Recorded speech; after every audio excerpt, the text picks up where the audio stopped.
Good morning. Someone asked me to talk about a meme I posted, and I said, of course, I will.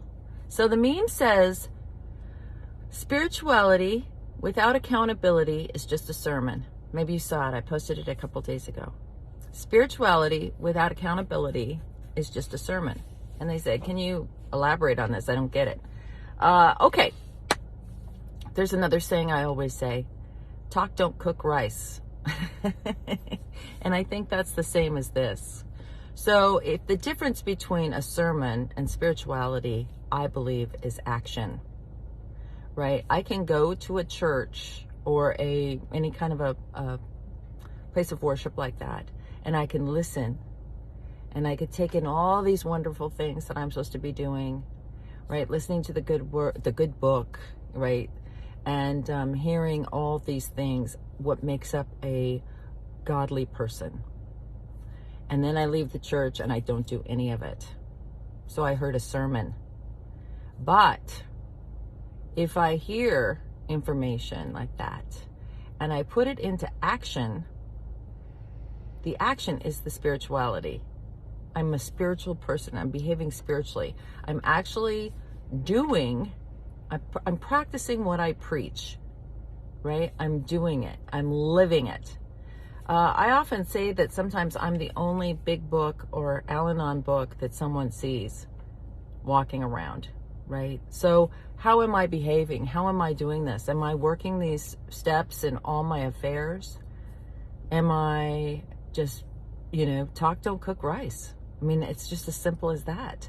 Nothing changes if nothing changes. You can talk about it all you want. You can buy self-help books and read self-help books all you want. But if you don't do anything, nothing's going to change. And you see that a lot in recovery, whatever kind of recovery it is. People want to go to meetings. They'll sit in the back. They want to listen, right? They don't want to get involved. They don't want to do the steps. They don't want to do the prayers. They don't want to look at themselves. They don't want to do anything. They think that just by showing up, maybe taking a big book and putting it under your pillow, you're going to get it by osmosis. You're not. You have to take some action. You have to do the work. So that's what that means. Spirituality without accountability, without something backing it up, right, is just a sermon. It's just nice talk. And you see that a lot in church, in AA, NA. You see it a lot at Rotary, at the Chamber of Commerce. I mean, you see it a lot at work, everywhere. People like to talk a good game. But out of, 100 people, 5% of them are doing the work. 95% are talking about the work. And I like to say that AA for me is not a self-help group.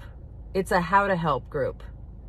I don't come in there to figure out my childhood traumas and issues. I don't go to AA for that. I go to AA so I can get through the steps and take someone else through the steps. That's where the answer lies.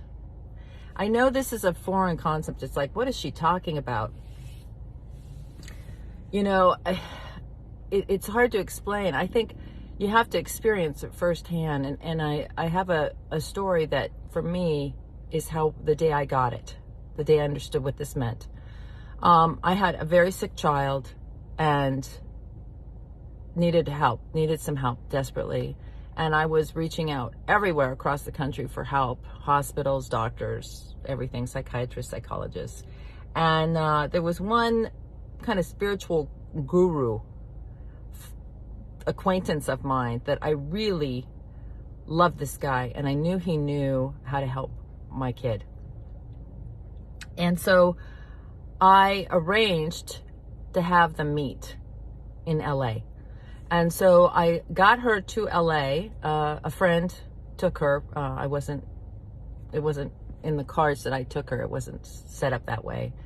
So a friend of the family took her to meet this person, and she got there and met them. And I was on pins and needles. Let me tell you, I didn't know about Al-Anon. I was new in 12-step programs, and I was like out of my mind. Powerless was not a word I liked. Powerless. Didn't like it. I need to know what's happening. I need to know she's getting help. I am a parent who loves my child. I need to know, blah, blah, blah, blah, blah, right? So I called the friend of the family. I said, oh my God, are you guys there? Did she meet him? You know, everything I have is banked on this meeting. Do you understand the desperation? I'm going to be doing I had a webinar the other night. It was fantastic. Thank you for turning out. It was a great time. I think a lot of people learned a lot about this illness and codependency, alcoholism, addiction. And I couldn't have been more happy with how it went. So I'm going to have another one. And this next one I'm going to do on just this topic, powerless parenting. You know, because there I was sitting there just worried to death, you know, he's going to help her. He's got to help her. He's got to help her. So I called and I said, are you guys there? Is he seen her? What's he think?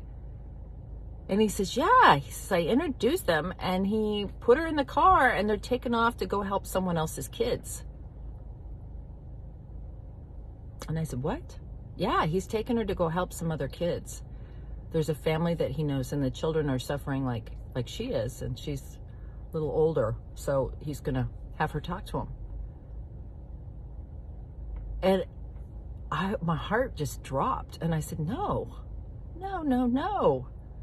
She can't go help other kids. She needs help. What are you talking about? How could you possibly do this? I mean, this is not going to work. What are you talking about? I sent her there so he could help her. And then I went, oh, wait a minute.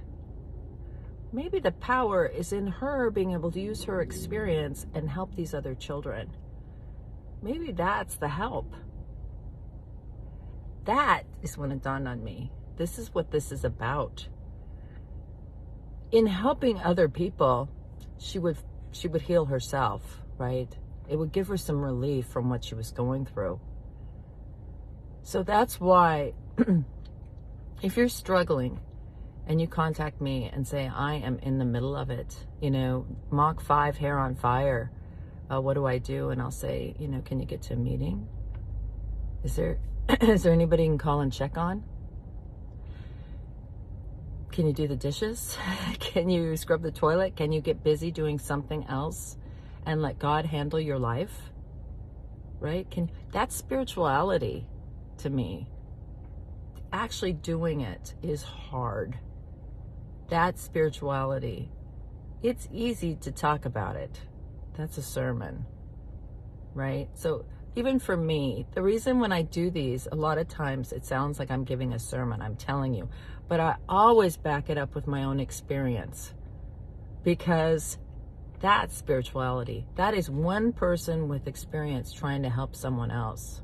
It doesn't matter what program you're in. It doesn't matter if you're a gambler, if you're an overeater, if you're a sexaholic, if you're an alcoholic, if you're a heroin addict. It doesn't matter if you're a Nar-Anon, an Al-Anon, an enabler, an ACOA. Your experience will help someone else and it will free you from the bondage of self, the torment in your head. And even if you got a break for 10, 15 minutes, wouldn't that be powerful?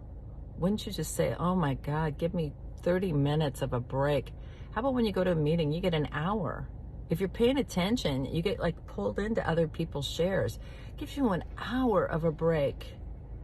Gives you an hour of a break of worrying about your kid and if your kid is on the street. I mean, I know this is tough. Powerless parenting, I'm telling you. Powerless marriage, you know. I think the big challenge we have as human beings is realizing we're pretty powerless over everything. We're just a guest here, right? The script's been written.